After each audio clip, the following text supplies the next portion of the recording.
হচ্ছে রিফর্মস। তো রিফর্মসের জন্য আসলে অনেক দেশে পার্মানেন্ট রিফর্মস কমিশন আছে, এবং আমি সাজেস্ট করব যে বাংলাদেশ এই সরকারি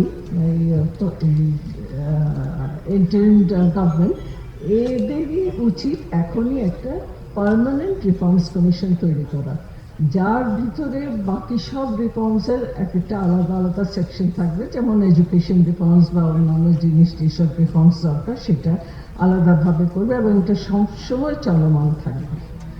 দ্বিতীয়টি হচ্ছে একটা কনস্টিটিউশনাল কোড, এটা তৈরি করা দরকার এই জন্য যে কনস্টিটিউশনের বিভিন্ন কনস্টিটিউশনে যে আলোচনা হলো এগুলো কিন্তু কনস্টিটিউশনাল কোড একটা রেজলিউশন আনতে পারে, ছোট ছোট আকারে যখন সমস্যাগুলো উঠে তখন কনস্টিটিউশনাল কোড করতে পারে, এই ডিসিশনগুলো নিতে পারে, এবং এটাও বিভিন্ন দেশে আছে। সুতরাং just to follow the other countries, some of them যারা খুব সাকসেসফুলি এই দুটো অর্গানাইজেশনকে চালায়।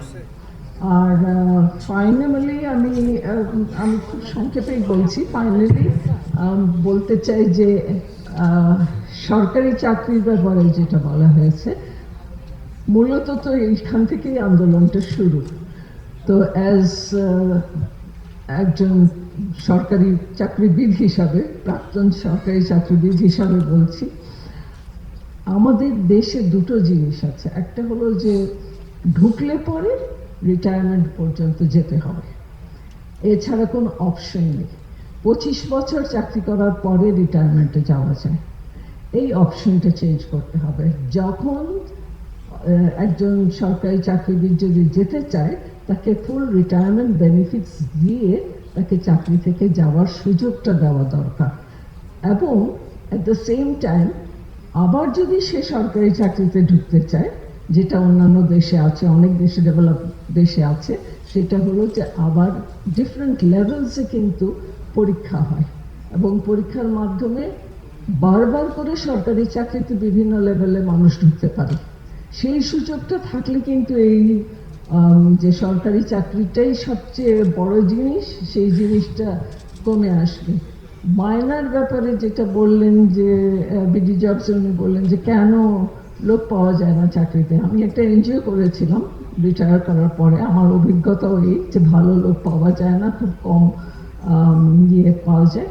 তো সরকারি চাকরিতে এত বেশি কি বলবো এটাকে, ইনসেন্টিভই বলবো, সব কিছুরই ইনসেন্টিভ। আপনি দুর্নীতিরও ইনসেন্টিভ আছে, আর ওই বেতন যেরকম ডাবল করে দিল, তারপরে আপনার মোবাইল ফোন 75,000 টাকা দিয়ে একটা মোবাইল ফোন, মানে ইনক্রেডিবল বেনিফিটস, এইগুলো দিয়ে তো কিনে রেখেছে।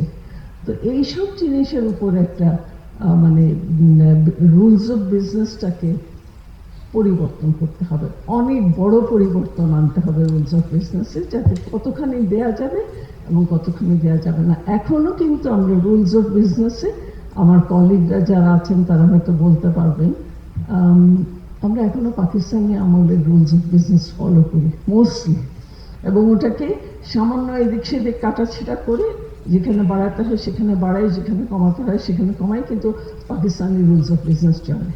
So we should form an independent rules of business for Bangladesh civil service. নারীর ক্ষেত্রে ওই যদি আপনি অপশন রাখেন যে যে কোনো জায়গায় পরীক্ষা দিয়ে ঢোকা যাবে, তাহলে যেই কথাটা ওই যে এবারের কে জানি বলছিলেন যে নারী কর্মীরা হারিয়ে যায়, নারী কর্মী কিন্তু ফিরত আসতে চায় চাকরিতে, কিন্তু আসতে পারে না, কারণ তার তো স্কোপ নাই ঢোকার। তো সেই জায়গাগুলো কিন্তু ওইভাবে রিজলভ করা যায়। এবং ফাইনালি যেটা আমি বলবো যে প্রথম আসলে এটা করতে হবে সেটা হলো যে সরকারের মেয়াদ কি হবে।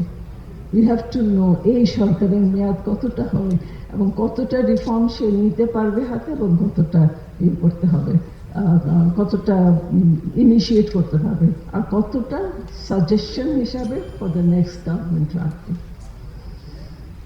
আর একটা ব্যাপারে একটা কমেন্ট ছিল যে সরকারি চাকরিজীবীরা মানে উপরে আর সবাই বাকি পাবলিক নিচে।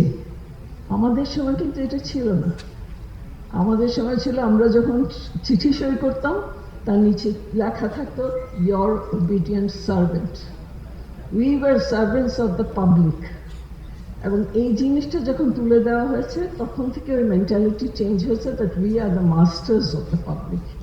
এই চেঞ্জটা কিন্তু ওই সময়ই করা হয়েছে এবং